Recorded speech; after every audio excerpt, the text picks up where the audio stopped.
Welcome back to Community Conversations. I'm your host, Steve Mantis, and my guest today is Greg Snider, the president of the Thunder Bay and District Injured Workers Support Group. Welcome back, Greg. Thank you. In the last episode, we were talking a little bit about, mental health and kind of groundbreaking legal decisions. I understand that your group has been involved in a case at the Supreme Court of Canada. Yes, we've got intervenor status in a case that's taking place, and we actually sent two of our members down to observe the court proceedings. And They're in Ottawa at the Supreme Court, right there next to the Parliament buildings. Yep, right there. Beautiful building by the pictures that were brought back. But he was there's two of our members were there, and they had some information session ahead of time that was from our lawyers, and who only the Ontario Network of Injured Worker Groups. And then they went and they sat down and actually listened to the actual court proceedings. The case, a worker was he was injured. He was supposed to go back into the workplace, and he was supposed to be accommodated in the workplace. That's always been my understanding, but there was no effort to accommodate him made, and their version of WSB in Quebec didn't help with that to get the accommodation. So this is a case in Quebec?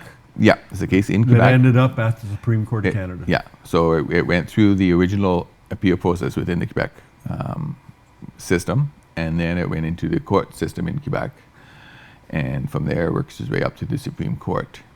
And I believe there was 7 or 9 judges that were present. So it's very big. And what was the main issue that the Supreme Court was looking at? The main issue was the requirement to accommodate injured workers as a human right. So to my understanding, it's always been as a disabled person, you have a right to be accommodated in the workplace. But it wasn't being necessarily enforced for an injured worker, because I don't know what the rationale behind it was, outside of the fact that an organization is strictly dealing with injured workers, right? The WSB strictly deals with injured workers, so maybe they don't feel they have to do it. But it was the court held up that injured worker has the same right to be accommodated in the workplace as anybody else does.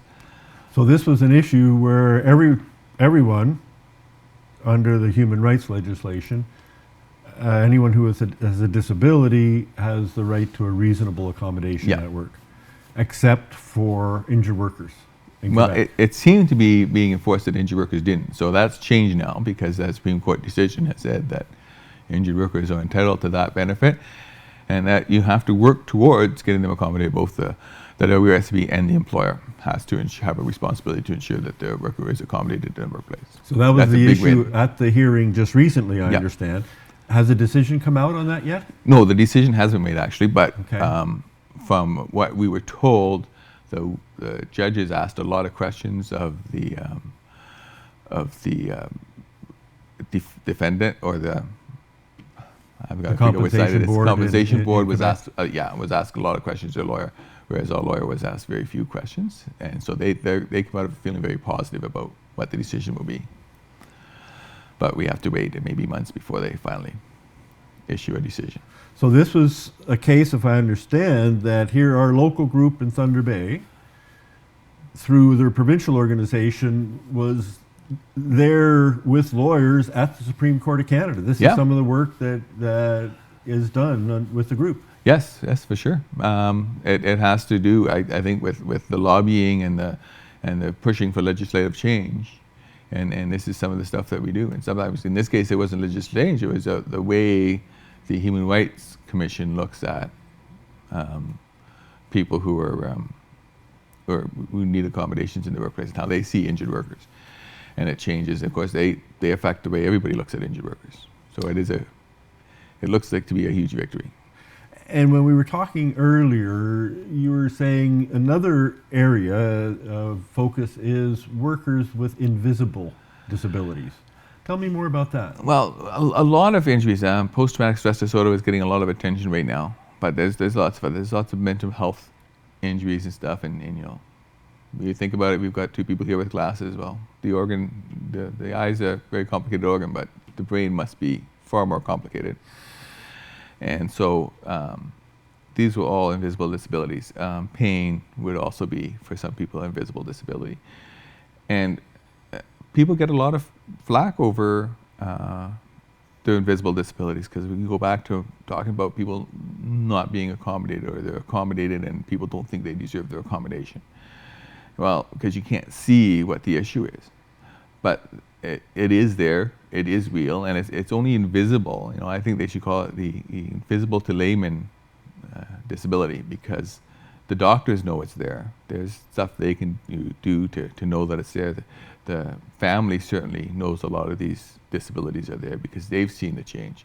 But if you don't know the person, or you only see him at work, you may not notice all the changes that are done, and especially if he's doing stuff to deal with the disability and to monitor, to maintain a healthy state, then you're not going to see it as much, right? So invisible disabilities, I think people need to think of them as being visible to professionals. And so, coming back to the event you've got coming up later this month, the Day of Mourning, you had mentioned that the theme is mourn for the dead and fight for the living. Yeah. So does this include workers with invisible disabilities? Are we thinking about that as well? Oh, absolutely. And it's something where we, like I said, I'm pretty sure that Smokey is going to talk about the invisible post-traumatic stress disorder, because that has been a big push on OPSU lately. And we're all looking for another speaker. We're looking into somebody around post-traumatic stress disorder and that kind of stuff. And we have somebody that we're trying to get, but we will probably have somebody who will be speaking about post-traumatic stress disorder and mental health, because those are huge things in the workplace now. We're really just catching up on some of that stuff and learning more every day. So we're just coming to the last minute or so in the show. So tell me again, when and where is the ceremonies, the Day of Mourning ceremonies? Okay, so it's at 5:30 at the Finlandia Club, which is above the Hoito restaurant. On Bay Street On there? Bay Street, yeah, right in that area. And there's a injured workers monument outside in the green space. So we're going to start inside. We're going to go outside, and there's a red rose laying ceremony. And then we go back inside for a meal and stuff. So it's very nice. You just have to bring yourself. If we will have some roses there. If you want to bring a rose, pick up a rose, that would be great to bring to the ceremony. If you forget to, we probably should have some extras there. Most of the MPs provide roses, and some of the unions provide extra roses. So we usually have lots of spare roses there if you don't. And if you're not able to make it at 5:30 and you just want to drop a rose off at the monument, please do so. And that's right on Bay Street, that monument? Right on Bay Street. If you turn off of Algoma onto Bay Street, it's the green space that's between the parking lot and the Hoito restaurant. And you've got a website, I understand. We have a website, www.domtbay, Day of Mourning, Thunder Bay, .ca. All right, well, thank you so much, Greg. We're out of time. Appreciate you coming on the show, and definitely want to reiterate all our viewers to stay safe and watch out for those hazards. Please come back and see us again soon.